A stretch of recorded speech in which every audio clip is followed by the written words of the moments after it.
Дэлхийгээр нэг тархан суусан элэгнэгт монголчуудаа шинжлэх ухаан танин мэдхийн од мөндөр суугийн хамт олонны зүгээс хамгийн сайн мөхнийг хүсэн мэдлж байна. Нэр нэвтрүүлгийг эхлүүлэхээр хөтлөгч Гансүх болон хөтлөгч Зандаа миний бие биелэн болоод байна. Энэ удаагийн нэвтрүүлгийг эрүүл хүнсээр дэлхийг дайлан үрээтэй хушган брэнд болон доктортой өсөлтийг тууштай байдлаар таны хөрөнгө оруулалтын зөвлөх болох Apex Capital ивент тэтгэж байгаамаа. За тэгэхээр энэ нэвтрүүлгийг та NTV телевиз болон Од Мөндөр радио 83.3 болон 107 гэсэн хос толгойноор хүлээн авч байгаа. За өдрийн мэнд ганашаа. За өдрийн мэнд хүргье. За бүгд найрамдах Монгол Ард улсын 9 дахь ерөнхий сайд гэдэг Пэлждийн Гиндэн гэж хүн байдаг тий. За энэ Пэлждийн Гиндэнгаа яг ерөнхий сайд байхдаа 1935 онд зөвлөл социалист бүгд найрамдах холбоот Орос улсад нэг айлчлал хийсэн байна. 35 оны нэг сүүлээр байж магадгүй. Яг тодорхой гарч ирэхгүй лээ. Тэгээд энэ 35 оны айлчлалын бүрэлдэхүүнд нь бол маш олон хүмүүс явдаг юм байна л да хамтдаа. Тэгээд энд ч нөгөө урлаг соёлынхноос ч гэсэн төлөөлөөд дуу хуур тухайн нутаг орныхоо юмуудыг хийдэг тэр одоо үндэсний өв соёлыг харуулж явдаг энэ хүмүүс ч гэсэн хамтдаад явдаг юм байна л да. Тэгээ очиод тэнд нэг тоглолт хийсэн байгаа.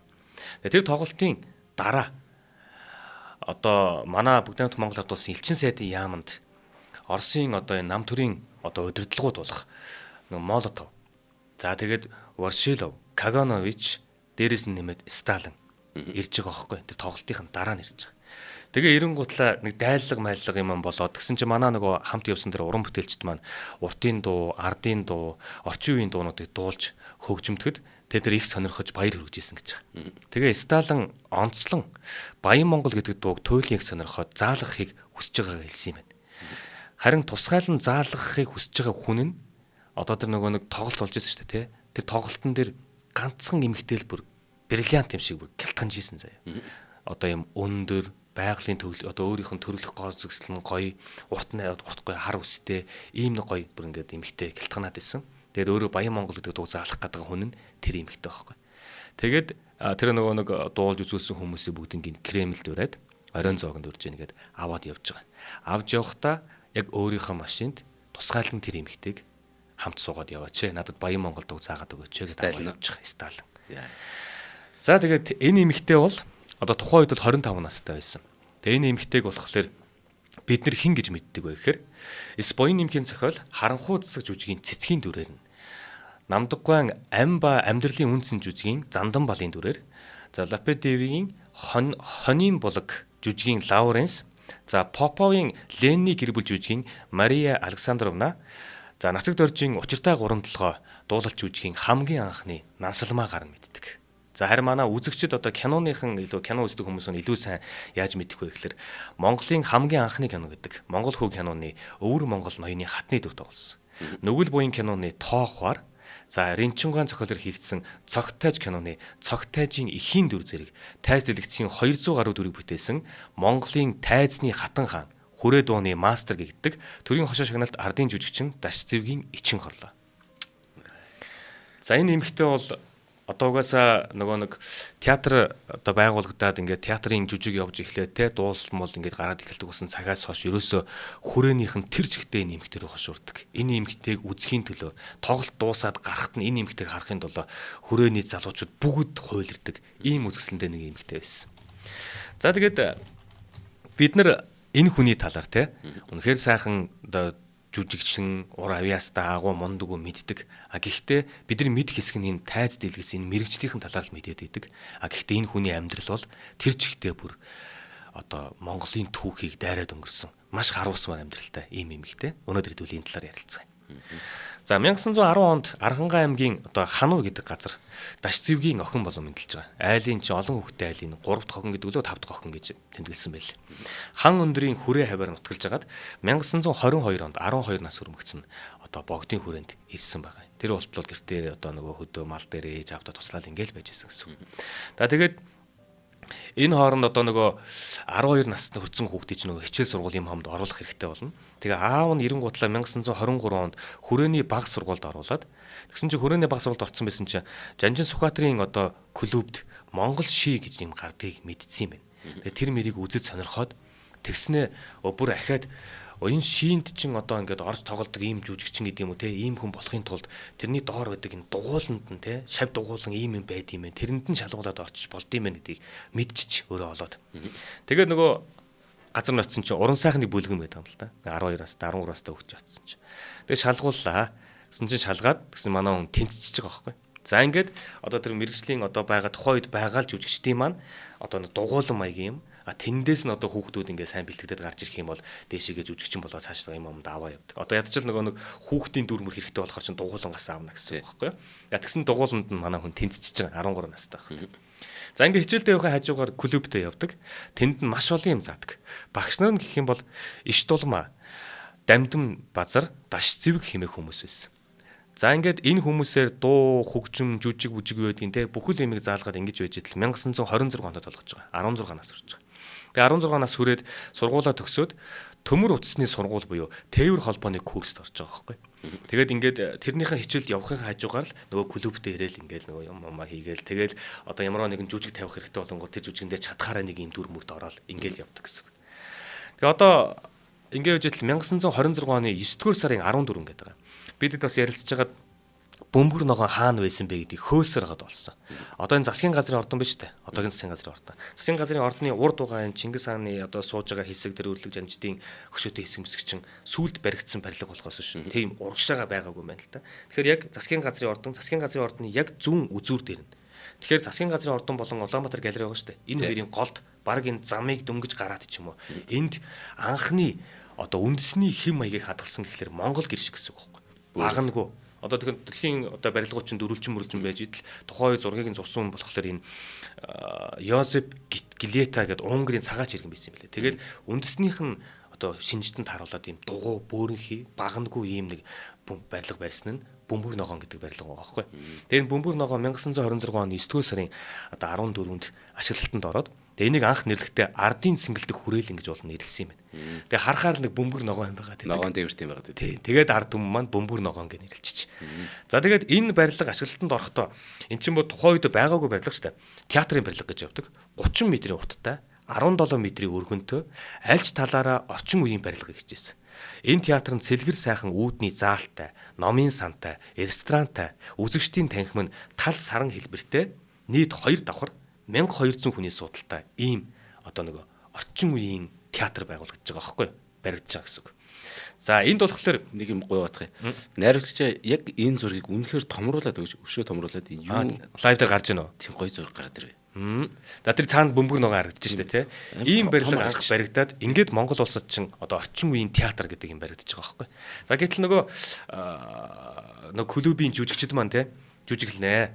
Тэгээд тэдэртэл зориулж ийн гэсэн үг шүү дээ. Гэхдээ ийм очтой юм билээ шүү. Энэ бөмбөр ногоон театр дотор улс төрийн нөгөө хүлээн авалтууд явагддаг, хурал зөвлөгөө явагддаг, нам төрийн ажил явагддаг. Тэгээд дуу хөгжмийн тоглолт нэтэрээ юм болдог, жүжиг гардаг, тийм Монгол шир атг мэгжил ингээд бүхэл төрлөөр ашиглаж байгаа хөөх. Одоо манай дөрийн театр болон драмын театр салаагүй байхад бүгд нэг дороо байсан гэсэн.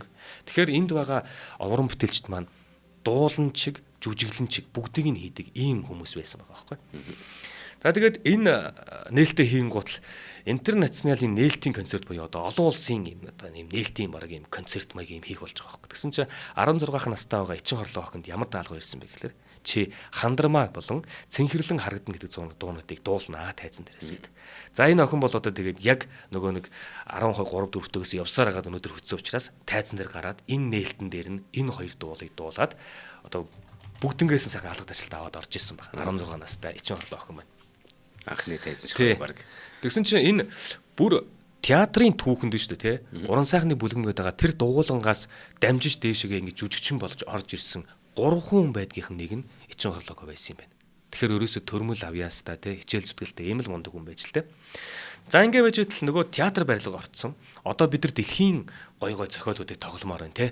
Ингээд орчин үеийн одоо тэр дэлхийн юу үзэж чинь тэрийг хиймээр байна гэдгсэн. Чадж байгаа мэдж байгаа газараа дуудаж байгаа хүн л Оросоос шүү дээ тий. Оросоос Ефремов гэх сургагчийг одоо дуудаж авчихсан баг. Энэ хүн одоо энэ дээрээд ийм ажил хийнэ гэдэг. Энэ хүн болохоор урлагчин, шийчин гэж байгаа. Тэгээд ерөнхийдөө яг хөхөр мэрэгжлийн жүжигчин, мэрэгжлийн найруулагч, зохиолч юу ч байхгүй учраас энэ хүн эрен гутлаа. За ингээд ер нь мэрэгжлийн юм байгуулнаа. Одоо байгаа эднэр бол те одоо хоошо 2 дугаар тавигдана гэдэг. Тэгэхээр одоо бидний тэр хүртэл тоглож явсан дандаа нэг үндэсний маань үзэл санаатай дуулалт жүжиг мөнэ дээрээ тийм бүгдээрээ хоцрогдсон гэж үзэгдэж байгаа байхгүй. Тэгээ Ефремов шууд ингээд орчин үеийн одоо тийм жүжиг мүжигийн юмнуудыг тоглоно гэдэг. Нөгөө юм хоош нь тавьчихж байгаа. За энэ дээр нэг жоохон хагарал болсон байж магадгүй юм санагдаад надад. Тэгээд 1928 оны сүүлчээр Монголын хувьсгал залуучдын эвлэлээс одоо энэ Эчин хорлоо болон Шари Дог гэдэг хоёр хүнийг хитрхи хэнцэр ганган байгаад байна. Нөгөө хоёр маань одоо жоохон залуухан тэгээ дуулж хурдаад ингэхлээр хүмүүснүүдэнд их өртдөг юм уу та. Тэгэл ер нь жоохон болохгүй нэ дээр ихсээр хаад хасаа ичж байгаа байхгүй. Айгүй бол би Ефрем мовтай бас нөгөө нэг ингээ жоохон зөрчил мөчлөлтэй болоод исэн баг. Тэгж жагаад хасагдсан багч бодоод байгаа байхгүй. Тэгээ ингээд нөгөө нэг хувьсгал залуучдын эвлэлээс түүнийг хөөгөөд ардын цэнгэлт хүрээлэнг нам эвлэлийн төв хорооны шууд харьяаны жүжигийн бүлгэн их статустай болгоод гишүүн хүмүүс л орж болно. Одоо ийм гишүүн биш хүмүүс нь орж болохгүй. Нам төрийн гишүүн биш бол ийшээ орж болохгүйгээ бүр ингээ хаагаа хийцэн. За ингээд нөгөө дурлаж, хайрлаж, хийж зүсчихсэн зүйлээс нь нэг л өдөр ингээ холдуулаа хийчих жоохоо байхгүй. Тэгээд одоо түнд юу үлдэх вэ гэхээр нөгөө сурж исэн сургууль нь буюу тэр нөгөө төмөр утасны холбооны сургууль гэдэг шүү дээ, тэр нь байгаа. За тэгээ одоо нэг ажил олж хийх. Гэхдээ л 12 наснасаа тэр хүртлээ одоо урлагаар хүмүүжсэн хүн чинь дотор нь бол урлаг нь ингээд буцлаад л байна. За ямар ч ажлаасаа холдлоо. Тэгээд одоо нөгөө энгийнээр амьдрахаар шийдээд хотын шүүхт бичээчээр орсон баг. Тэгсэн чинь орон нутагт суртал нэвтрүүлэх ажил томилогдсон. Одоо юм тухайн үеийн одоо энэ манай ноён уулын хошуу гэдэг энэ Төв Сэлэнгэ аймгийн цаг нутаг одоо энэ юу гэдэг вүлээ тэн нэг газараар байд юм а.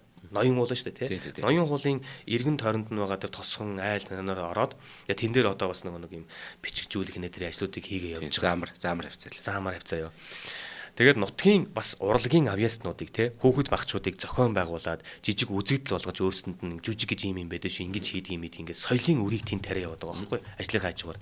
Тэгээд концерт тоглуулна тэгээ өөрөө ч бас очсон газартаа чадхаараа дуулж хуурдаа бүжлээд явна. Яагаад ингэж юм ихлээр биднэрт ийм зам тээвэр байхгүй. Одоо жишээлбэл одоо энэ удаагийнх дээр дандаа төрийн ажил хийж явнаа гэж ирээд дараагийн удаагийнхтар урлагийн ажил хийж явна гэхгүй мэн л та. Нэг удаагийн явалтаар тэр дуу шүлэг тэгэл одоо урлагийн тоглолт тэгэл бүртгэл гинэ тэрэ тооцоо юу гэдгийг бүхэл имийг нэгд орно хийгээл байгаа хүмүүстэй бүгднийг хийгээл явуулдаг юм байна. Яг ийм болохоор ингээл одоо чадхаараа дуулаад хүүхдүүдэд зааж сургаал концерт тоглуулаад өмнө зааж найруулж өгөөл ингээл явагддаг байсан юм байна. Ингээд зуны 3 сарыг ноён уулыг өгсөн уруудан өнгөрүүлээд Улаанбаатарт эргэж ирснийхаа дараа анхныхаа нөхөр Тогоо гэдэг хүнтэй танилсан ус юм байна. Тогоо гэдэг хүн нь болохоор цэргийн албанд ажилладаг. Тэгээ үжидэл цэргийнхэн маань одоо чи тэнд ажиллах нэ гэдэг одоо хуваалгатад явдаг шүү дээ тий. Гэсэн чи ховд аймаглаа хуваалгадчих.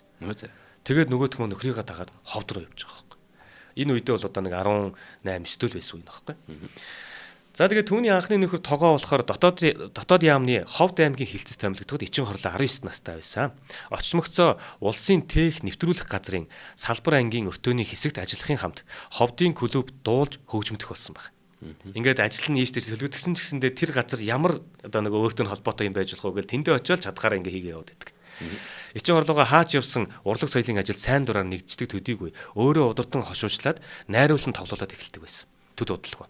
Тэгээд олон ясны өлгийг ийддэг энэ Ховд аймагт очиод маш олон юм өв хадгалсан одоо уран бүтээлчид хүмүүс байх нь шүү дээ тий. Одоо өв тээж байгаа хүмүүс байх нь шүү дээ. Эднэр маань тус бүрдээ өөр өөрсдийнх нь жүжиг юмудыг тоглодог. Гэтэл Эчин хорлоогоо очиод яасан гэхээр хэдүүлээ энийг нэгтгэхэд монголчуудад харуулмаар байна. Эхний үзэгдэлдээ та хэд манд тоглож дараагийнхаа ингэж гэдэг юм уу. Ингээд найруулж ингэж явсараад одоо нөгөө Ховдын хөгжим жүжигийн театрын үндсийг тавилцж ирсэн байгаа байхгүй. Ховд ч өөрөө бүр язгуур урлагийн өлгийн нутаг шүү дээ. Тэнд л одоо уран нуграач, тэнд л хөөмичд те хамаг өв хадгалагдчихсэн те. За хамтран ажиллаж танилцуулаад үргэлжлүүлье. За түрүүн би нөгөө заамар гэж бүр хамаагүй баруун шээ заачлаа. Ер нь түнхэл гэдгийг түнхлээс би хоошоогоо зүүн харуулаа явж байхад үлээ замдаа таарч ирсэн юм. Тэр явцааш. Түнхэлгчээ заамар гэд. За маа нэвтрүүлгийн хамтран ажиллагчаар эрүүл хүнсээр дэлхийг дайлна гэдэг ийм гоё одоо зорилготой урайтай хушган брэнд оролцож байгаа. За хушган брэндийг манайхан сайн мэдэх хоо те. Одоо үнэхээр энэ чинь одоо шууд ингээм амтлагж шít. Үүсгэн байгуулсан цагаас хойш бүр 10 гаруй жил хуш модны самрыг нь тэгсэн мөрчлөө самрын чөмгийг нь гэх мэт ингээд маш олон бүтээгдэхүүнийг үйлдвэрийн 20 шат дамжлагаар боловсруулан одоо үйлдвэрлээд дотоодын болон тэр гадны хэрэглэгчдэд хүргэдэг тийм үндэсний үйлдвэрлэгч компани байгаа.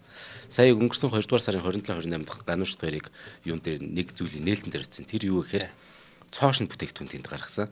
Тэр бол хушны самрын тос юм. Энэ бол үнэхээр гайхалтай.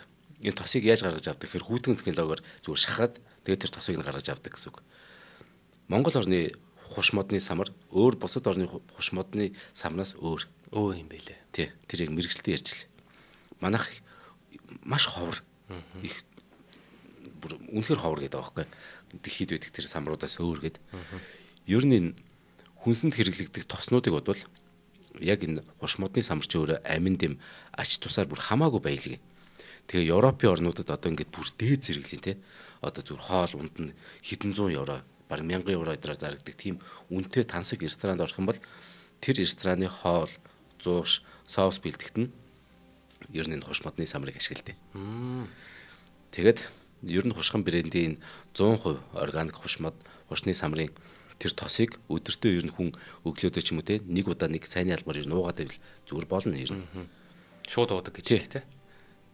Тэгэд зүгээр салаат 100 шиднэртэй бол зүгээр нөгөө бид нар ч оливын тос ч юм ингээ холдсон шүү дээ. Тэгсний орон зүгээр хуш модны самрыг ингээд холиод сая би нэг тэгж холж яас гоё амт гэм л. Тэр юм грамм ялгаатай амар гойгоо савлгаануудтай шилийг нь хадгалж юмар айгүй гойгоо савлгаан. Доторх нь бүр илүү үзэнтэй гэдэг байгаа шүү дээ. Шууд ангаар нь ууж хэргэлдэг.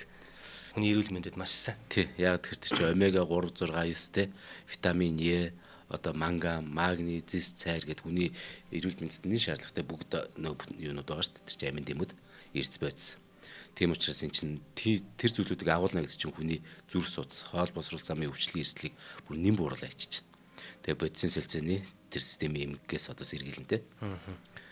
Нөгөө байгалийн антиоксидант гэдэг. Одоо тэр витамин Е, амин дэмийн агуулмжинд бусад төрлийн урамлын гаралтай тустай харьцуулахад бүр 5 дахин их учраас нөгөө бид одоо өчнөө ингээ хортой бодисууд нэг цуглардаг та. Тэгэхээр биеийг хоргоожуулах, дархлааг дэмжих хор тавдрын эрсдлийг бууруулахад их нөлөөтэй байгаа. За ингээд хушхан брендийн тэр maaхан тэр цоошин нөгөө тосыг нь аваарай. Сансар супермаркет, E-Mart-ын салбарууд Carrefour, тэгээд Номин супермаркет, M-Mart, Хамбург Д, Наран, FS одоо GS25 CU гэдэг бүр хаас агуул зарж байгаа дөө. За ингээд хушхан цэг юм ч юм уу те эсвэл хушхан брэнд гэдэг та бүхэн одоо Facebook дээр хайгаад тэгээд хараарай. За баярлалаа. За саяны хүртэл болохоор айгүй тайван өргөлжилж байгааз. Яг энэ цагаас ахуулаад түүний амьдралд маш хүнд юм зохиолддог. Уул нь дотроо тээж яваа тэр урлаг уран сайхантайгаа хаа тасан газраа л түгээгээл харалдаал баярлаа чадхаараа дуулаад хурдаал яваад байгаа. Тэгэхээр нөхөр нь болохоор цэргийн албаны өнгөсөн шүү дээ, тийм. Ингээ байж л яг энэ 1929 он гэдэг маань өөрөө энэ Монголын баруун хязгаарын амаргүй үедээ давхцаж байгаа. Тэгэхээр ховдын хороо гэж бас манд айгүй сайн мэддэг бид нар. Тэгэхээр энэ Хантаашир аймгийн Бүс хайрхан уулын хошууны зах нутгаар Хятадын Гоминданы харгас хүчний тохиролтоор дээрэмчид удаа дараа цөмрөн орж нутгийн ардыг томн дээрэмдэж исэн. Алан хядчихсэн ийм үйлдэл болж байгаа. Тэгэхээр яг ховдын хороог болохоор одоо бүгднгийн тийш нь дуудаад дээрэс нь нэмээд энэ Улаанбаатараас самбуу дарахта хороо ирж ховдын хороотой нийлээд тэнд болж байгаа үйл явдлыг зэгслэхээр тийшээ явж байгаа. Энэ дунд болохоор хоёрхан эмэгтэй байгаа. Тэгээ нөгөө нэг ховдын хорооныхын дарга нь болохоор эхнэрийгээ эмчээр аваа явчихж байгаа. Тэгээд эчин орлог болохоор тоогоо болохоор одоо ингээд бичиг инээдрийн юм хийж хөдлөх гэсэн юмар ингээд аваа явж байгаа байхгүй. Тэгээ очиод тэндээ 10 хоног ингээд одоо амдаж огтоод ингээд бүсдэлт хийж байгаа ингээд нуугдаж муухтаад хүлээсэн юм уу та. Тэгсэн чинь нөгөө хэд нь эргэж орж ирээгүй гэдэг. Нэг иймэрхүү юмд яваад үтцсэн байж. Ингээ байж исэн чим тоогоог эргүүл харагч татчих байгаа байхгүй Улаанбаатар руу. Улаанбаатар руу татцсан. Тэгээ 30 оны хавар гэхэд Улаанбаатарт буцаад ирсэн байжсэн. Тэгээд 90 гутлаа эчин орлогооч нөгөө улсын тех нэвтрүүлэх газар гэдэг байгаа. Энэ ер нь бол одоо тех нэвтрүүлэх газар. Тээвэрлэлт мэвэрлэлт хийдэг байсан газар юм шиг байна. Энэ маань явсаар хагаад нөгөө Монгол транс буюу жинхэнэ Монголын нөгөө тээврийн юм эхэлж байгаа байхгүй. Энд бичээчээр ажиллаж байгаа. Тэгээ энэ юуныхаа Монгол трансынхаа захиралтай дарагтайгаа хамт одоо нөгөө өмнө говь руу нэг ажиллаад томилогдож байгаа байхгүй. Тэгээ өмнө говь руу яг явах ажил дээр нь ховдод байхад нь араас нь захиа ирээд идэг байсан байгаа байхгүй. Нөгөө шаридоо гэдэг нэг хамт нэг урд нь сууж ирсэн нөгөө хамт хөөгж ирсэн гэж санагдана. Тэр хүнээс нь захиа ирээд идэг байсан баг. Тэгээ яадан ихэр эргэж ирээч чи театрт орооч театр ингэж ийна энд ийм юм болж байна гэдэг. Нөгөө нэг Оросоос ирсэн сургагч Ефремов ч юм болохоор улсын төв театр байгуулах ажлаа маш эрчимтэй өрнүүлээд ерөн гайгүй зэгсэж ирсэн.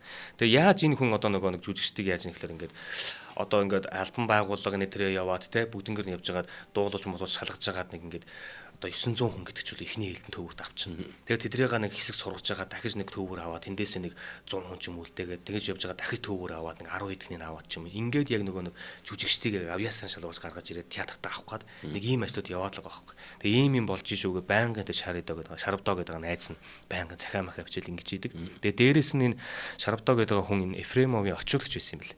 Тэгээд байнгын хажууд нь энэ Ичин хорлоо гэдэг хүнийг авчираач. Энэ хүн чинь яг чиний хайгаад байгаа хүн чинь штэ гэдэг. Ефремо болохоор сонсоол мэдээл явуулдаг. Тэгж жагаад чи захиа бичээдгээ аваад иргээ хэлээд хүрээлэг хэлээд гэдэг. Тэгсэрнээс Ичин хорлоо ирдэггүй. Тэнд ингээл ажлыг явуулдаг. Тэгээ Монгол Трансын дарга энэ Лувсан доогийн хамт жин хилцэх ажлаар Өмнө Говь аймаг руу нэг удаа явах ажилтаа болж байгаа. Тэр 30 онд. Одоо нэг 20 настай л охин гэсэн үг шүү дээ. За яг 30 онд явж байгаа энэ үйл явдал дээр бит хоёрын өмнөх аадрын дээр гардаг те. Одоо нөгөө хилмигдүүлтийн үе эхлээд энэ лам хуврагуудыг тэр хотготуудыг ингээ хилмигдүүлээд алж шидаад ингийн гутал нөгөө одоо амьд тэмцгийн эрхэнд л амьд үлдгийн эрхэнд л нөгөө нэг урагшаага хилт аваад хотготууд маань цухтааж байгаа. Тэгээд эргэн тойронд нь түүнийг дагаад амьдэрдэг мөргөөд амьдэрдэг малчин ард маань хутагтаа дагаад урагшаага хамтдаа дөрвж байгаа. Энэ үйл явдал 1930 онд нэлээд том болсон байгаа байхгүй. Энэ дэр бүр Өмнө Говь аймгийн 10 гаруй Өмнө Говь аймгийн ч юм уу тэр хавийн 10 гаруй сумдын иргэд бүгд мал хуугаа аваад тэгээд одоо адуу малаа туугаад бүгдээрээ 10 сум иргэд яваад та хэдэн хүн байх вэ? Хэдчнээ мал байх вэ? Бүгд урагшаага дөрвж байгаа тэр үедээ таарчиж. Тэр нөгөө коммунизмын одоо тэр нэг гайтай зүйлээс зугтчихаа шүү дээ. Их орноо хаяад яваад инэхээс илүү хүн чинь ингээ хөдөлмөрлөөд те. Тэгээ мас сүргээ өсгөө явж байхад нь малыг энэ чинийх биш энэ бол улсынх гэд тэгж булааж аваад. Тэнгүүд нүдэн дээр нь тэр одоо итгэж биширдэг тэр хутагт хувилгаалын тэд нар чинь бүр ингээд шоронд хийхийг хийгээд хутагт тамхтай хутгтуудыг одоо нөгөө амийн хороохыг хороогоод ийм эвгүй болчихж байгаа учраас нэгэнт одоо тэдний шүтдэг тэр нөгөө хутагт нь ингээд эх орноо орхиос аргуулж байгаа учраас коммунист намд итгэхгүй олон зуун жил итгэж ирсэн шашиндаа итгэхгүй гэдгийг сонголтохгүй те Өрөвдмөр те өрөвдмөр. Тэгээд эх орноос 10 гаруй сумын иргэд хүүхдүүдээ аваад мал хуугаа аваад бүгдийг туугаад цухтааж байгаа буюу урагшаага хил гарахгаа явж гинэ гэсэн мэдээ ирчиж. Яг тэр тим юм болж байхад нөгөө Ичин хорлоо дарахтай гам тэнд явж таарж байгаа байхгүй. Тэгээд ерөөсөө тэнд байгаа чи тэр Монгол Транс ажилтан хамаа байхгүй шүү дээ. Шууд тэнд очгол аваа явчих байгаа байхгүй. Тэгээд тэнд болсон үйл явдлыг Ичин хорлогоо өөрөө сүлд усамжин дээр бичгтээ пулемот хил дээрээс хоошоогоо харуул тавиад буюу тэр өрөвчд наашаа явж штэ хил гарахгүй явж штэ урдаас нь аваад шүршсэн байгаа пулемотор. Тэгээд яг хуу мэдээж яг би мэдэхгүй байх зэрэгтэй яг хүн амтаа онсно уу. Тэгээд ингэн гутал шууган мууган болоод тэр нөгөө нэг ирж явсан хүмүүс чинь бүгд мал хуугаа аваад цутаагаал нөгөө одоо ингээл мал хуйндаа дайруулаад хүчнээ болж байгаа штэ 10 гаруй сум иргэд хичнээг үе. Тэгэн гутал нөгөө нэг адуу малчин үргээд давхитг юм байна л да. Залуучууд нь адуу малаа туугаад ингээд хараас нь хөөцөлд явждаг. Тэгээ үлдсэн юм нь юу гэхээр нөгөө удаан хөлтөө нөгөө нэг жижиг малууд нь тэгээд үхэр нь эднэр л үлдэж байгаа байхгүй. Эднэртэйгээ ээж нь хаанаа мэдгүй аавыгаа олохгүй хүмүүсээс төөрцсөн ийм хүүхдүүд л үлдсэн. Тэгээд бантан болсон мэт юм. Тэгээд Ичин хорлог яг тэнд байгаа хүүхдүүдийг одоо нэг хамт явсан нэг эмэгтэй байт юм лээ. Тэрнтэй хамт тэнд одоо нөгөө нэг гүйсэн хүүхдүүдийг олж аваад нэг газар цоглуулаа гэдээ оруулсан байгаа байхгүй. Тэгээд тэнд байсан нөгөө нэг заставынхан газрын ч юм нэг том гэрийг сулж жагаад тэгэл гүүгээл нөгөө нэг ээж аваасаа төөрцөн мөрцөн хүүхдүүдийг аваад ингээл. Тэгээд эн чинь өчнөө уйлаа майлаа ийм юм болцсон. Яг тийм юмд явсан нөгөө 20 настай охин чинь яг тийм юм нүдээр үзэж явсан байхгүй. Түүний амьдрал тохиолж ирсэн. За тэгээд тэрийг нь Данзангийн дулмаа гэдэг юм биш манайхан сонирхох юм бол Данзангийн дулмаа болон Ичин хорлооноор ингээд тарж бодорсон эцэг эхээс дөөцөн хүүхдүүдийг ингээд ингэж ийсэн. Тэгээ 20 настай байсан гэдэг. Ингээд Монгол Транст байхдаа ингээд цаашаага ингээд цэргийн ангиуд руу юм хөргөж өгөн ингээд одоо агентийн бараа мараа хөргөн гэдэг юм ингээд тээврийн юмар их явж байгаа юм л да. Ингэж явах болгондоо л манай нөгөө дуу хөгжмөнтэйгөө. Тэгээ нөгөө одоо манай ард түмний сайн мэдих дуу гэдэг энэ Монгол Транс гэдэг тэр дуу хөгжил өөрөө ингээд дуу тухай дуулдаг хөгжмөнтэй найз нөхөдтэй ажлын хүмүүстэй нийлээ зохиож мохоогоо дуулаад ингээд л урлагтайгаа орхон л яваад байж. За ингээд байж итэл 1930 оны 5 дугаар сард одоо ажиллаа хийгээ явж байхад нь Бүгд найрамдах Монгол Ард улсын ерөнхий сайдын гарын үсгтээ альбан тушаал Ичин хорлоо зааж ирж байгаа. Ирэх эрэхтэй юу гэсэн бэ гэхээр түүнийг улсын театр байгуулах төр сургуульд шилжүүлж авчир гэсэн тушаал ирсэн. Тэгээ 1930 оны 5 дугаар сар гээд хөөхөр нь би үзлээ л дээ. Энэ бичгийг ямар ерөнхий сайд явуулсан байх боломжтой вэ гэхээр Бүгд найрамдах Монгол Ард улсын 7 дахь ерөнхий сайд Агдамбуугийн амар 1930 оны 4 сарын 27-нд ажиллаа өгсөн байдаг. Тэгэхээр хөдөө явж байгаа хүнд бичиг нь хэрвээ очисон гэж бодох юм бол Агдамбуугийн амар сайд явуулсан байж магадгүй юм байл. За ингээд бүр ерөнхий сайдынхаа бичгээр театрын сургуулиуд дуудагдчихж байгаа байхгүй. За тэгээд одоо бол гар гарцаг болж байгаа юм шүү. энэ нөгөө дуудчиход байгаа сургууль нь юу юм гэхээр залуу авиаснуудыг цуглуулад комиссийнхан одоо энэ сургууль албан байгууллагад яваад эхний ээлжинд 180 хүнийг шалгаад тэрнээсээ 80 хүнийг тэнцвүүлээд ажлын цагийн хажуугаар нь урлаг соёлын талаар ерөнхий мэдлэг олгох хичээл суулгаж агаад тэндээсээ 19 хүнийг театрын жинхэнэ жүжигчин болгож авахаар одоо ингэ бэлтгэж ийсэн. Тэр сургууль нь ингээд аль хэдийн яваад эхэлсэн байдаг. Тэрэнд нь нэлээд хожуу хоцорч ирсэн ч гэсэндээ эчин орлогын хувьд бол хичээлээ маш сайн нөхөөд чармаан суралцж ингэж чадсан баг. За ингээд тэр үед бол эхний нөхрөөсөө ер нь бол хөндийцэн л байсан юм шиг байна л да. Одоо шал ондоо нэг түүх рүү шилжчихэд Ядам Сүрэн гэж нэг залуу байгаа. За энэ залуу болохоор ер нь ээж нь их номтой бичгтэй. Тэг хүүхдүүдийнхээ нэлийн эрдэм номтой байхыг хүсдэг. Ээж нь жоохон хатуу. Ингэж явсаар хагаад хүрээний нэг мэдлэгтэй одоо чадвартай нэг юм сайн багшид шав оруулсан байгаа. Түүнийг болохоор балингийн цэрэнд орж идэг. Балингийн цэрэнд орж шав оруулаад тэгээ нөгөөт нь яг энэ хүний шав болоод заагаад сургагдаа түүхээ үзээ те бүх юм одоо ингэ үзээд мэдээд явж исэн гэсэн үг. Ингэж явж байгаад бүгд найрамдах Монгол ард улсын 6 дахь ерхий сайд болсон тийм үү. Балингийн цэрэнд орж.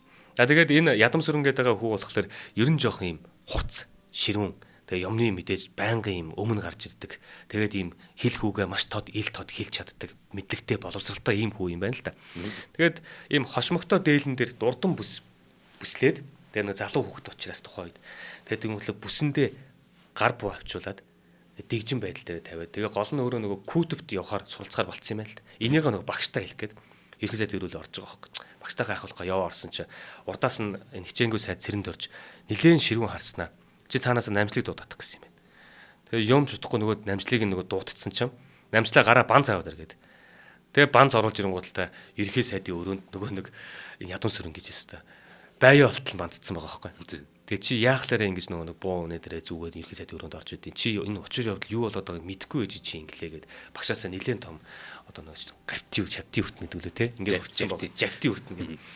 Тэгээ сайн банцлуулж аваад гарахад өөрийнх нь биеийг хөнгөрч ухаан суугаад ирэх шиг болж исэн гэж Ядам Сүрэн гэдэг хүн өөрөө бичиж үлдээсэн байт юм. Мэдлэгтэй бол мэдлэгтэй. Дээрээс нь шүлэг ном зохиодог, царай зүс сайтай, ирэмгий, сүрхий ухаантай, үг хэл яруу тод, ажил хэрэгт нэгт нямбай, нэмт сэтгэлтэй. Энэ залуу бол одоо хүрээний тэр залуучууд дундаас бас л ялгараад ингээд соруудын нэг болоод гарч ижсэн ийм хүн баг. Тэгээ энэ хоошоогоо сургуульд яваад сургуулаа төгсөж ирэнгуутлаа 1928 онд эрэхтэй Монголын хувьсгал залуучдын эвлийн төв хорооны сурталын хилцэн эрхлэгч болж байгаа. Тэгээ нам төрийн сургуулийн намын төв сургуулийн хичээлийн эрхлэгч, тэгээ аж ахуйн яамд хилцээний дарга, шинжлэх ухааны хүрээлэнд эрхлэгч. За тэгээ 1931 онд болохоор шүүх явдлын яамны зохион зааварлах хилцэн эрхлэгч, 32 онд шүүх явдлын яамны дид сайд бөгөөд улсын прокурор зэрэг ажлуудыг хийж байгаа. Энэ ингээд бас маш залуугаар айгүй юм урттай явцсан. Гэтэл нөгөө эчин хорлоо маань эндээ ингээд театрт орцсон ингээд байж байгаа шүү дээ. Ингээд байж идэл 1933 онд Ядам Сүрэн театрт улс төрийн хичээл заагаар явчихсан байгаа байхгүй. Тэр үед энэ хоёр хүн бие биенийгээ харж байгаа. За тэгээд 33 оноос хойш бол одоо Монголын театрт энэ залуу өөрөө зохиол мохиол бичдэг те ажилд нь байнга ирдэг тэгээ хичээл заадаг тэгээ эчин хорлоотой ингээд уулзч муулздаг. Ингэж байж байгаа 1933 онд энэ ч бас хэлтэй шүү дээ тий. 33 онд олон улсын одоо ажилчин тариачны хувьсгал театруудын их наадам гэж Оросд болж. Энэ дээр болохоор манай театрынхан Буян нэмхийн зохиол Гомбжав Ефрем хоёрын найруулснаар Харанхуй цэцэг гэдэг жүжигийг очиж тэр наадам тоглосон юм байна. Энэ наадамд болохоор нийт 27 улсын театр оролцсон. Тэгээ энэ театрын одоо энэ үзүүлбэр тоглолт Монголын нэг тэмцээн болж байгаа гол нэгдүгээрт нь зөвлөлт холбоод улс орсон, хоёрдугаарт нь бүгд найрамдах Монгол ард улс орсон. Ингэж өндөр үнэлэгдчихсэн байна манай Монголын театр. За тэгээд энэ жүжигт бол одоо үнэхээр ийм өөрсдийн өв соёлыг харуулсан тэр намб инээтрэ гэдэг тэр гой том нэр хүндийг эчин хорлоо гэдэг хүн бол авч гарч ирсэн гэж байгаа байхгүй. За тэгээд энэ үеэс яг нөгөө нэг Ядам Сүрэн чинь эчин хорлоо татагтаад эхэлж байгаа байхгүй. Ингэж байж байгаад энэ хоёр хүн одоо Ядам Сүрэнгийн хувьд хилтэй тэгээд энэ өв соёлоо энийга тэр улсуудад чинь ийм хурц гэдэг юм уу, пянц гэдэг юм юм дээр суулгаад ингэж хадгалдаг юм байна. Ингэж үлдээд юм байна. Соёлоо ингэдэм юм гэдгийг мэдсэн. Тэгээд тэр театрт дуулалтаар эчин хорлоо бол үнэхээр онцгороод байгаа. Тэгэн гутал яг энэ Монголынхоо энэ гоё дуунуудыг те дуунуудыг бүгднийг пянцан дээр буулгах юм байна гэд өөрөө хөөцөлтөд ингэ тэгээ эчин хорлоо авч яваад ингээд нөгөө нэг хоолойн бичлэгэнд оруулаад ингэж мингээ явж явах үе нь яг тэр Сталинтай таарсан үедээ давцдаг байхгүй. За хоёулаа хамтран ажиллаж хэлцүүлт хийгээ. Тэр Сталины машинд нь суугаад тэр Баян Монгол гэдэг дууг Сталин сурах гэдэг штеп. Нөгөө залуучууд мэдэхгүй ч магадгүй гүрги гэдэг дуу. Энийг болохоор үгийг нь Наван Юндан гэдэг хүн бичсэн. Энэ Наваа Юндан гэдэг бол Алтан уургийн хүй. Аяыг нь Дугаржав гэдэг хүн байцээ. Дугаржав бол өөрөө ардын нөгөө засгийн анхны 7 гэж байдаг. Сүхбаатар, Данзан, Бодоо тэр анхны 7-гийн нэг өөрөө цайд байсан хүн. Тэгээд Дугаржавын аав нь бүр Магсар Хурц гэж их мундаг хүн байлаа шүү дээ. Ийм гайхалтай хүмүүс Баян Монгол гэдэг ийм гоё дуу зохиосныг нь тэгээд Сталин тэрийг нь сонсох гэдэг шүү дээ. Гүүргийгээ тэгээд тэрийг сурах гэдэг. Цаана ийм учиртай бүр их сайхан дуу байдаг ш. За маань нэвтрүүлгийн хамтран ажиллагчаар тогтвортой өсөлтийг тууштай байдлаар таны хөрөнгө оруулалтын зөвлөх Apex Capital гэдэг энэ үн цасны компани маань нэвтрүүлэг ивент итгэж. За тэгэхээр хэдүүлээ ингэж төсөөлье. Манай од мөндөр сууг бонд гаргаад ингээд илүү өргөжчих чинь гэж бодъё л да. Тэгэхээр хөрөнгө оруулагч нь та гэсэн үг. Одоо энэ сонсож байгаа. За тэгэхээр яг ингэж төсөөлөд хэдүүлээг явуучвал их илүү ойлгож магадгүй. За хөрөнгө оруулагчд манай энэ од мөндөр компани бондод хөрөнгө оруулж байгаа нь бонд гаргаж байгаа энэ од мөндөр компанид мөнгө зээлж байна гэсэн үг. Тэгэхээр манай компани тэр таны одоо тэр бондороо татан төвлөрүүлсэн дүнгээрээ дараагийн шин төсөл одоо од мөндөр English, од мөндөр French гэдэг ч юм уу одоо утга нь өөр бүр олон хэл дээр хийдэг ч юм зүгээр мөрөөдөл ярьж байгаа шиг. Ийм одоо юмаа ингээд сайхан таны тэр бондын татан төвлөрүүлсэн мөнгөөр ингээд сайхан өргөжчихнө шүү дээ. Тэгээ бүтээгдэхүүн үйлчлэгээ шинээр бий болгоод чанар төрлөө сайжруулах зэрэг ингээд эргэлтийн хөрөнгө болгодог, болон ашиглагддаг гэдгээрээ бонд нь их үнцэн шингэсэн хөрөнгө оруулж чаддаг юм. Тэгэхээр та дотоодын үйлдвэр үйлчлэгээ бүтээн байгуулалт хийж буй тэр компанид хөрөнгө оруулалт хийснээр хүүгийн өгөөж авахаас гадна өөрийн хөрөнгө оруулалтын үр дүнгээ тухайн компани бүтээн байгуулалтаас бодитоор гол нь харах боломжтой. Тэгэхээр та нэг хөрөнгө оруулчаад тэгээ тэр нь амжилттай явж ил энэ миний одоо оруулсан хөрөнгөөр ингэж гоё амжилттай болж байгаа гэж бахархна шүү дээ. Тэгэхээр таны оруулсан хөрөнгө оруулалт нь тухайн компани төдийгүй манай орны эдийн засаг бидний өдөр тутмын хэрэглээг илүү чанартай болгож идэг. Бонд нь зохицуулагч байгууллагаар бүртгэгдэн гардаг. За тэгээд үн цас гаргачийн барьцаа баталгаагаар хангагддаг бөгөөд эрсдлийн хувьд бага. Хүүн тогтмол өгөөж өндөртэй гэдгээр их давуу талтай. Тодорхойлбол ер нь бондын дундаж хүн 18-аас 19% байдаг. Тэгэхээр таны хөрөнгө оруулалтын түнш Apex Capital одоо энэ үнэт цаасны компани тусгай зөвшөөрлийн хүрээнд аж ахуйн нэгж байгууллагуудад хөрөнгийн зах зээлээс шаардлагатай тэр санхүүжилтийг олгох зөвлөх байдлаар хамтран ажиллаж байгаа. За тэгэхээр Apex Capital энэ компани манай орны нийгэм эдийн засагт үнцийг бүтээж байгаа үйлдвэрлэл үйлчлэгээ бүтээн байгуулалтын салбарын 50 гаруй аж ахуйн нэгж байгууллагатай хамт одоо амжилттай хамтран ажилласан тийм туршлагатай. Тэгэхээр та ямар нэг ингээд бонд босгоод ингээд үйл ажиллагаа тэлмээрээвэл Apex Capital-аас яг ингээд зөвлөгөө аваад хамтарч ажиллаарай гэж ер нь уриалж байгаа. Тэгэхээр 75 тэг гэсэн дугаараар холбогдоод дэлгэрэнгүй мэдээлэл аваарай.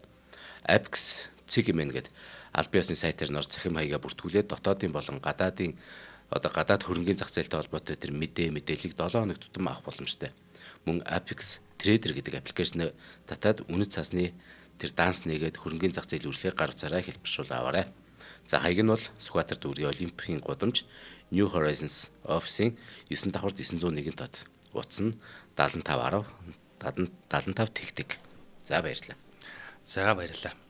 За ингээд театрын ажил маш амжилттай яваад ядам сүрэнгаач яг ирээд нэлээд одоо сайн туслаад дуу хоорыг бичүүлээд ингээд нөгөө нэг театрын тэмцээнд чинь бүр Монгол улс чинь хоёрт орчиж байгаа шүү дээ. Ингээд ирэхлээр тэр одоо бүс нутаг инээ тэр юмудаар бас тоглолт хийх мөх тийм боломжтой болж байгаа байхгүй. Тэгээ ингээд Орос руу хит хөдөө одоо тоглолтоор явж байгаа. Таган туваагаар тоглолтоор явж байгаа. Орос руу тэгээд хэж дахиад дуу бичлэгийн одоо нөгөө нэг юм хийлгэж байгаа. Ингээ байж исэн чинь 1935 оны сүүлч 36 оны ихээр Монгол улс өөрсдийн гэсэн одоо анхны кинотой болж болох юм байна. Тэгээд тэрийг болохоор одоо нөгөө өөрсдийнхөө үлгэр домог ард түмнийхээ мэддэг тэр юмнаас аваад кино хийж болох юм байна гэд.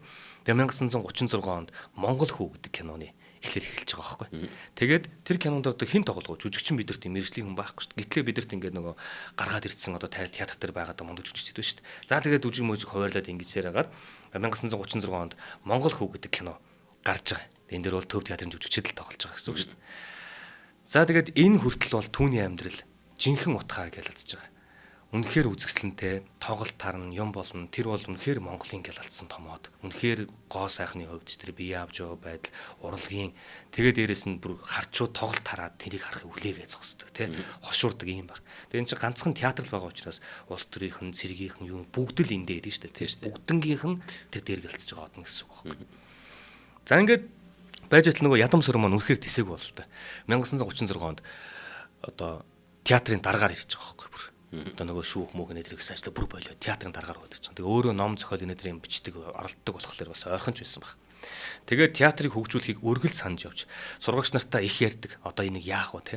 Тэгээ бичиг үсэг хил үг сайтаагаас гадна тэр үед манайхан нөгөө нэг юм хүний урд гараад ингээд хилцээр мэлцээр ч юм ийм хүү юм хийж чаддаг болох ядам сүрэн үнэхээр мондөг залуу те ингээд хөгжүүлж ингэж ингээд итгэж ийсэн.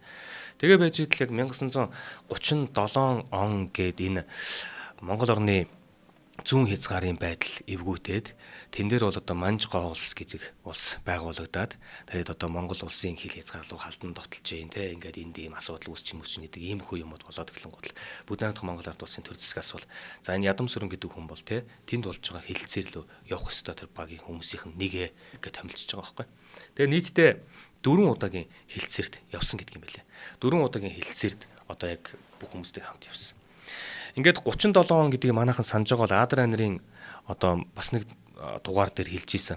1937 оны 8 дугаар сард яг одоо дотоод явдлын яамны ширээн дээр те Загорум нэртэй хуйлдаан гэдэг төлөвлөгөө зохиогоо тэрнийхээ дагуу энэ хүмүүсийг шууд одоо өчггүй байр ийм 20 гэдэг ийм тушаалууд ирж ийсэн гэдэг.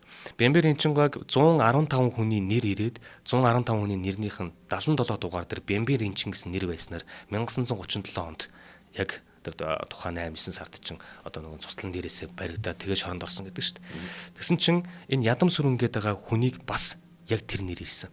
115 нэрсийн нэгэнд нь байгаа юм. Тэгээ яг адилхан 115 хүнийх нь нэрсийн 102 дээр гэдэг үлээ. Ядам сүрэн гэдэг хүний нэр ирээд тэгээ нөгөө нэг яг гялалцж ийсэн, ингэж ийсэн залуучуудыг оролдоод эхэлж байгаа байхгүй. Тэгээд ингэдэг байсан юм байл да. Эчин орлоо гэдэг эмэгтэй болохоор нөхөр нь ингээд нөгөө хилцээрд орохгүй явчихдаг. Манд хэрэг хилцээрд явчихдаг. Тэгээд эргээд ирэхэд нь одоо нэг театрынхаа машиныг гуугаад очиод нөхрийгөө тосч аваад гэртээ авчирдаг ингэдэг байж. Тэгээд урд нь 2 3 удаа тэгээ яваад ир болооч лээч. Тэгээ машиныг нөгөө одоо хариуцчихсан хүнтэй илэхэр өгөөл явуулчихдаг асуудал. Ингээд Монголын сор болсон эмэгтэй байна. Нөгөөтг нь театрыг хөгжүүлж байгаа юм гой залуу байна. 4-р удаагийн юун дээр нь дотоод явдлын яамнаас уццсан байна тэр хүн рүү. Чамаас нөгөө нэг ичин орлоо машин асуусан уу гэдэг. Асуугаагүй гэсэн. Асуух юм бол бити өгөөрэй. Тэгээд яг 4 дахь юундаа очичоод хилцээрт очиод буцчих замд нь ядам сүрэн бариад аваа явуулсан. Тэгээд нөхөр нь ингээд эргэж ирээг байхгүй. Тэгээд ядам сүрэнгийн Монгол манжуурын хилцээний комиссийн гишүүн гэж одоо 4 удаагийн явалтаар яваад буцах замд нь буюу 7 дугаар сарын 22-ны өдөр манжуур яваад эргэж ирэх замд нь баримтжилсан. За тэгээд энэ баримтчилсан хэрэг нь ямар учиртай хэрэг юм бэ гэхэлэр за мэдээж нэг хувьсгалын эсэргүү Японы тагнуул гэж байгаа. Тэрний өмнө дахиад юу болсон юм бэ гэхэлэр одоо Монгол улсын ерхий сайд болсон Пэлчдийн гиндэн болон Дэмэд гэдэг одоо маршал хоёртой холбогдуулж хэрэг үүсгээд энэ хэрэгээс дамжуулаад улбаалж маш олон хүмүүсийг холбож ингэж байрсан. За тэгээд энийг ухах юм бол нэлээд эвгүй баримтууд гарч ирэх юм. Пэлчдийн гиндэн гэдэг байгаа бүгд найрамдах Монгол ард улсын 9 дэх ерхий сайдыг те одоо хар далайн ирэг дээр очиж амраана те амралт өгнө гэд гэр бүлийнх нь хамт аваа явсан байдаг. Жилийн хугацаанд амраана гэдэг үл авч явчаад жил 6 сар тэнд гарахгүйгээр маш цаатлан явуулахгүйгээр яг нөгөө нэг ингээд хараа хяналтанд ор байлгасан. Тэгээ ямар сандаа наашаа захиа авчид намайг жил амраана гэсэн нэгнээс одоо жил 6 сар болчлоо. Тэгээ яахыг нь мэддэггүй ингээд байгаад байна гэсээр байгаад гэр бүлийнхээ хамтаар тэнд одоо 11-р сарын 26-ны өдөр бас одоо өнгөрсөн одоо хороогдсон байдаг тийм. Харин одоо энэ Дэмэд гэдэг хүнийг бид нар дараа жилийн Адар анирын төлөвлөгөөнөөс оруулж магадгүй юм байлээ. Энэ Дэмэд гэдэг залуу 37 настай өнгөрсөн.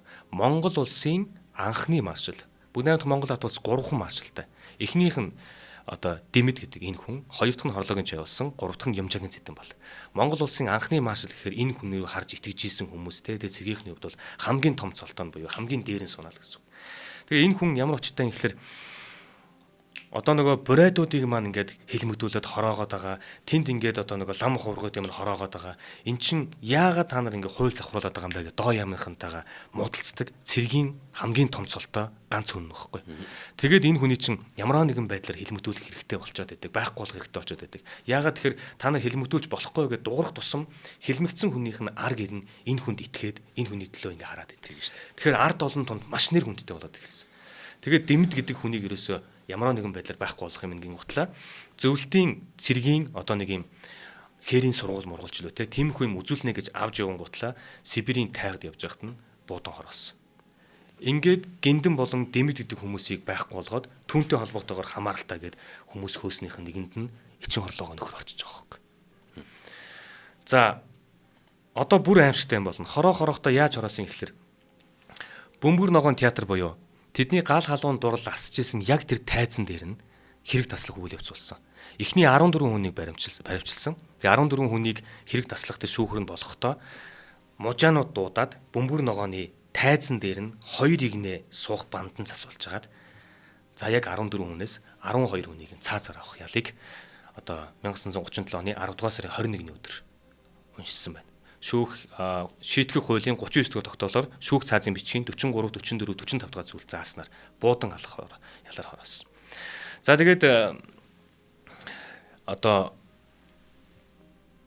энэ ядам сүрэн гэдэг хүний хувьд эхлээд биеэ боловсруулад араас нь эрдэм сургууль сураад тэгээд дээрэс нь гэрээ барьж тогтчуулаад тэгээд хань ижлээ авд суугаад төрөө засаад нам улсынхаа хариуцлагатай албыг асчижгаад тэгээд ийм юмд ороод авиас биелгээ одоо гайхуулж явсан гал төлийг 37 настай байхад нь 33 настай байхад юм биш үү 33 настай байхад нь цааслуулсан.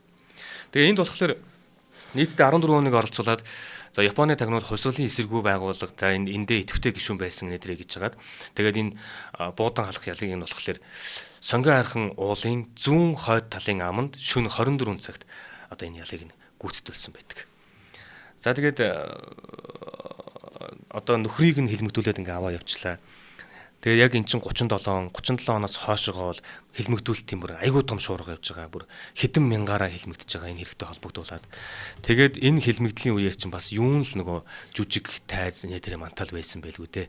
Ингээ байж байгаад 37, 38, 39 дөнгөж нөхрийг алдаад ингэсэн. Тэгээд ажил төрлийн нэтэр ихлээр ингээ байхгүй болцсон. Ерөөсө ганц үлдсэн юм нь уул нь урлаг байгаад идэг. Ингээ байж байгаад 39 онтоо золгоод дэлхийн 2 дугаар дан эхэлчихэж байгаа. Тэгээ бүхнийг фронт тэгээд улс даяараа хөдөлгөөн өрнөж байгаа. Энэ дээр бол ямар нэгэн тийм жүжиг мүжиг гэхэд иймэрхүү анхаарал хандуулах хүн байхгүй шүү дээ. Ингээд тэгээд дээрэс нь нөхөр нь бас ийм одоо хувьсгалын эсэргүү байсан гэдэг эхнэрийг нь бас яаж оролдоогүй өнгөрцөн юм тэгээд би бодоод байгаа байхгүй. Гэхдээ энэ бодлын үг сүүлийн өгүүлбэртэй тайлбарлах юм бэл. За тэгэл ерөнхийдөө үлдсэн ганц юм нь тэр ийм амин амьдрал үзчихлээ. Хэцүүхэн байгаа. Тэгээ тэр нөгөө хэлмэгдүүлэлтэн дээр болохоор 1938 онд Монгол ардын хувьсгалт цэргийн бие бүрэлдэхүүн нийтдээ одоо 1487, үүнээс даргалах бүрэлдэхүүн нь 1390 хүн байсан юм байна л да. Тэднээс нь 525% буюу 37.7%-нд баривчлан олонхийг нь цаазалсан. Тэгээд эн чинь бүр одоо одоогийн генерал цолтоод тэнцэх хэмжээний одоо цэргийн цолтоод дарга нар шүү дээ, тэднэрийнх нь 95.5%-ийг нь бас цаазалсан. Ингээд бүр хуугаар нь байхгүй болгосон.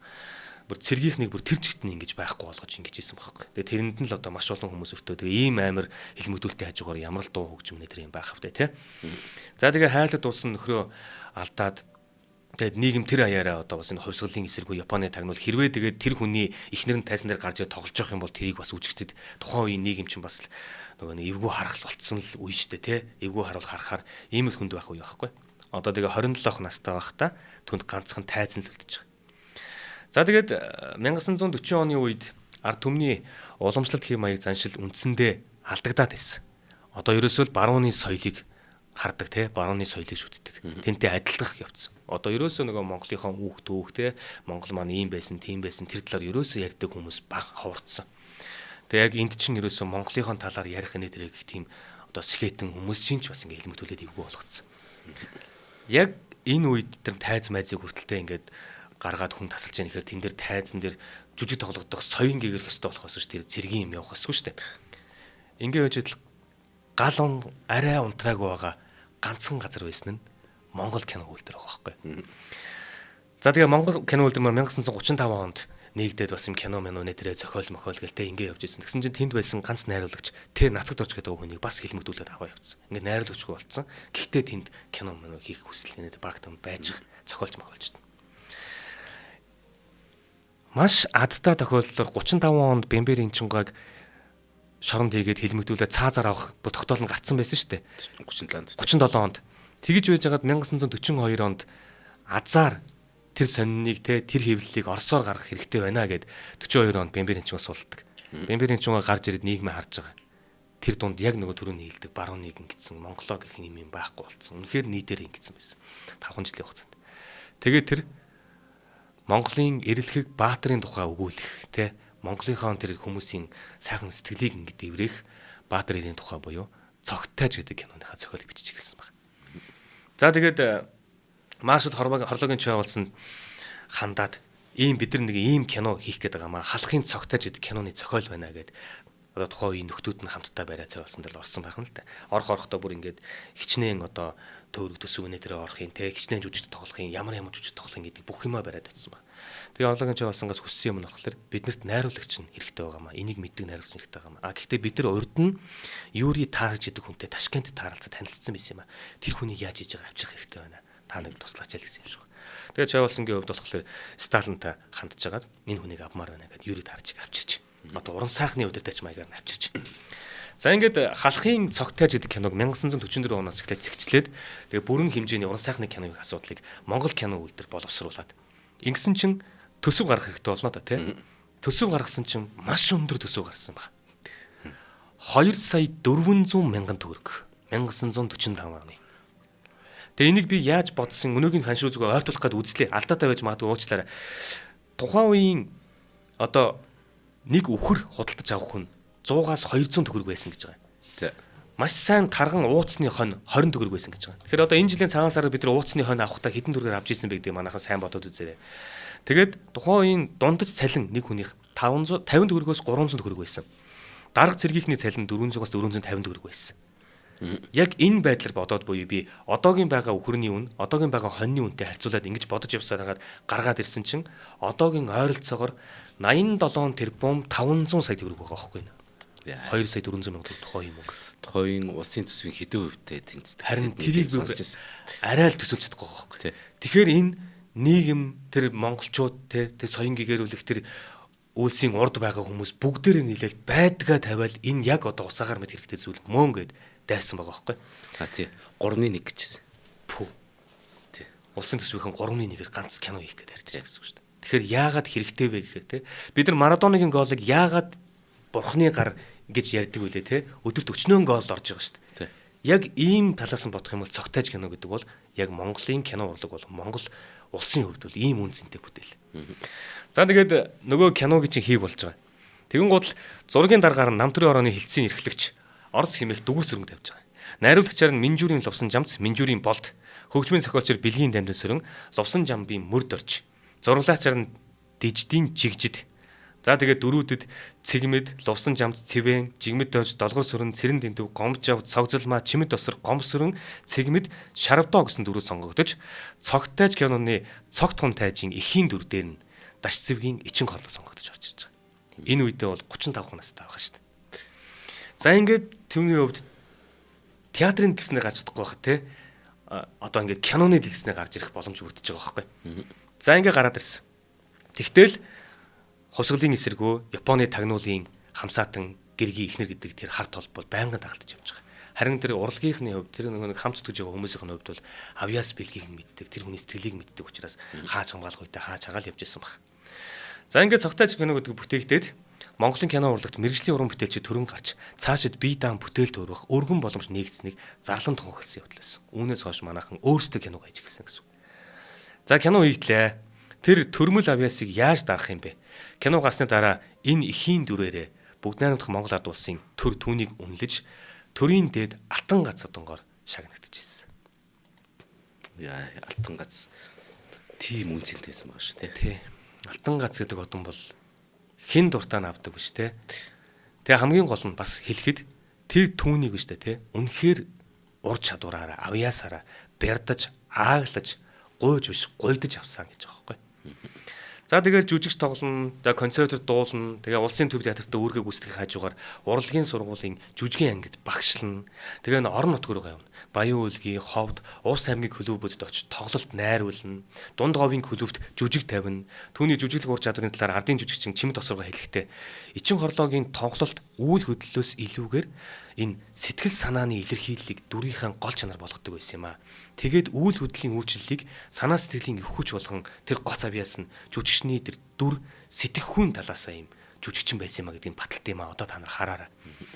Тэгээд үнэхээр тэрээр Монголын театрын урлагийн орлуулшгүй том мэрэгжилтэн болохоо дараа нь дахиж баталсан.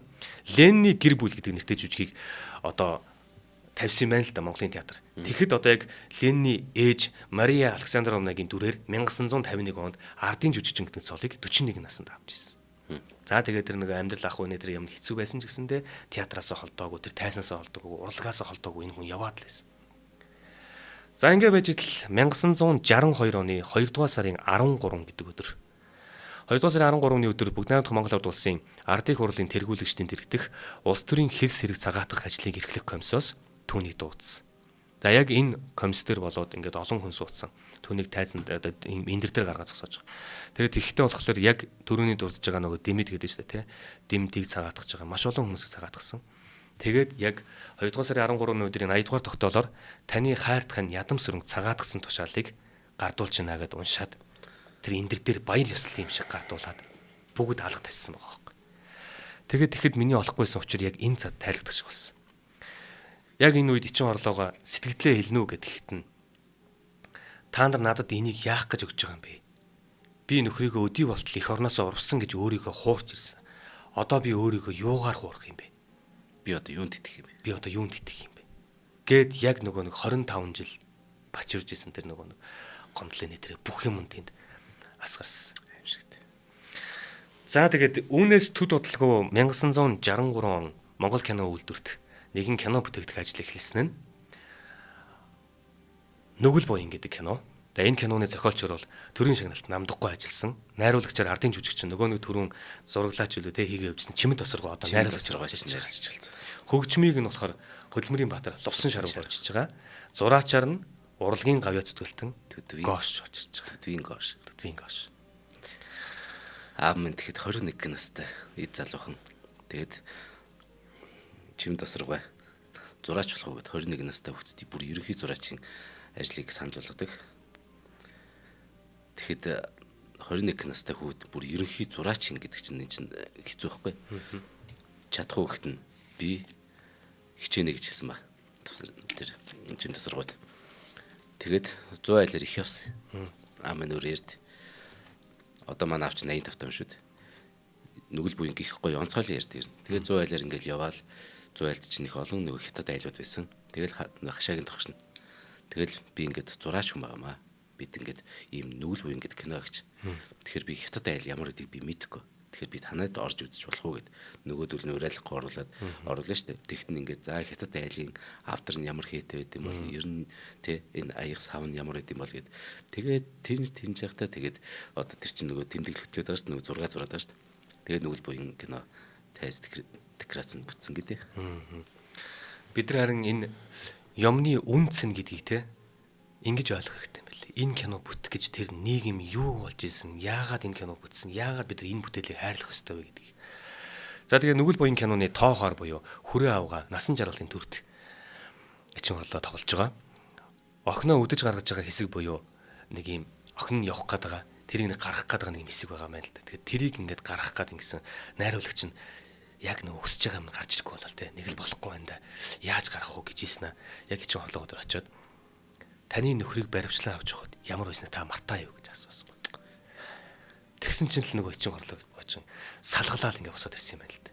Тэгээ яг тэр хэсгийг нь кинонд авч үлдэж чадсан.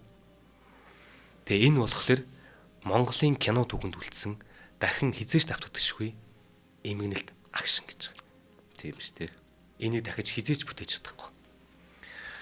За ингээд Таш зэвгийн Ичин орлоо хэмээх энэхүү эмэгтэй Монголын тайзны хатан хаан гэж албан ёсоор бүр хэний ч өмнө хүлээн зөвшөөрөгддөг.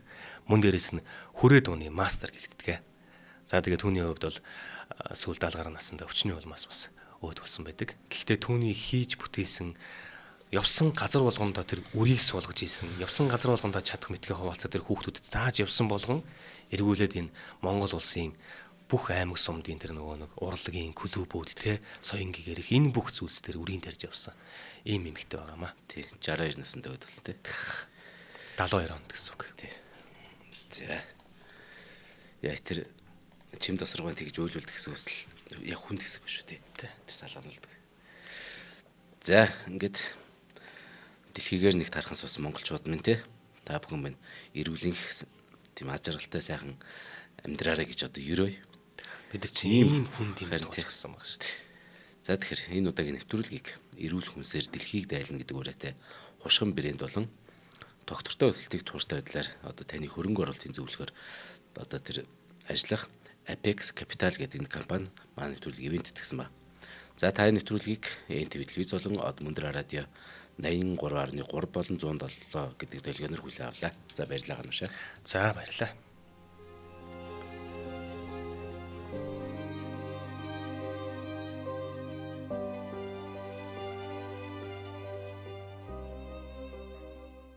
Нэвтрүүлгийг хүлээн авсан Нарны аймгийн монголчуудаа баярлалаа. Од Мөндөр суваг энэ мэтлэн танин мэдхүн мянган хөтөлбөрийг 2025 оны 7 сарын 1 хүртэл та бүхэнд хүргэх юм. Их хэлээрээ шинжлэх ухаан танин мэдхүг түгээхийн үйлсэд та нэгтгэх хүсвэл бидэнд танд өгөх боломжтой. Нэг нэвтрүүлгийг 100 төгрөгөөр буюу 1000 нэвтрүүлгийг 100,000 төгрөгөөр үнэлээд та биднийг дэмжээрэй. Жилдээ ганцхан удаа 100,000 төгрөгөөр дэмжснээр шинжлэх ухаан танин мэдхүг түгээх энэ үйл хэрэг таны оролцоотойгоор амжилттай үргэлжлэх юм а. Зандан хүү миний нэр дээрх голомт банкны данс байгаа. 30 15 15 1942 30 15 15 1942 Та 100,000 төгрөгөөр шилжүүлэхдээ гүйлгээний утга дээр нь өөрийн нэр болон утасны дугаараа заавал бичээрэй. 100,000 төгрөг хандвалснаар Од Мөндөр сувгийн алтан гишүүн болох юм. Шинжлэх ухаан танин мэдхгүй Монголд ялах болтугай.